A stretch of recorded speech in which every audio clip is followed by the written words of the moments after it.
ইরানের মতো সন্ত্রাসী রাষ্ট্রের বিরুদ্ধে সামরিক অভিযানে আমেরিকা ও ইসরায়েলের নিরাপত্তা নিশ্চিত হয়েছে বলে মন্তব্য করেছেন ডেমোক্রেটিক সেনেটর জন ফেটারম্যান। শনিবার ফক্স নিউজকে একথা জানান তিনি। অপারেশন এপিক ফিউরির মাধ্যমে আন্তর্জাতিক শান্তি ও স্থিতিশীলতার পথ সুগম হয়েছে বলেও জানান তিনি।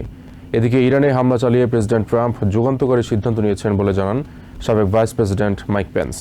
অন্যদিকে ইরানে পদাতিক বাহিনী পাঠানোর সিদ্ধান্ত বড় ধরনের ভুল হতে পারে বলে আশঙ্কা জানান Democratic congressman Seth মুলটন।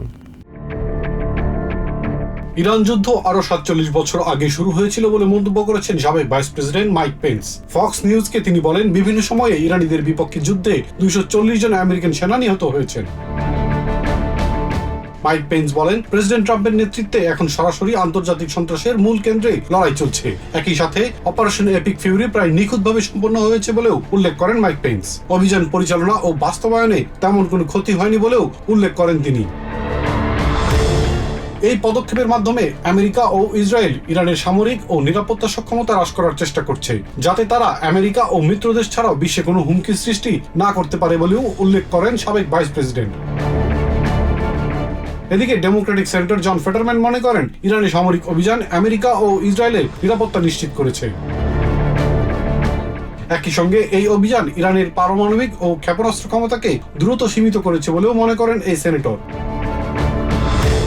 Democratic congressman এবং ৪ বারের ইরাক যুদ্ধে অংশ নেওয়া সাবেক সেনা কর্মকর্তা সেথ মুলটন মনে করেন, ইরানে স্থল বা পদাতিক বাহিনী পাঠানো ভয়াবহ হতে পারে। দেশের সেনাবাহিনীর স্পষ্ট লক্ষ্য ও কার্যকর কৌশল থাকা প্রয়োজন উল্লেখ করে, যা এখনো ঘোষণা করা হয়নি বলেও মন্তব্য করেন তিনি। ডোভার এয়ারফোর্স বেস ডেলাওয়ারে ইরান যুদ্ধে নিহত ৬ আমেরিকান সেনা সদস্যের মর্যাদাপ্রাপ্ত অন্ত্যেষ্টিক্রিয়া হয়। এই প্রসঙ্গে সেথ মুলটন বলেন, এইসব মুহূর্ত আমাদের সামনে যুদ্ধের মানবিক বাস্তবতা তুলে ধরে। যুদ্ধে ক্ষয়ক্ষতি কত বড় তা শুধু একটি পরিবার ও সহযোদ্ধারাই বুঝতে পারেন বলেও মন্তব্য করেন তিনি। Elias Kamal, TVN 24 news desk.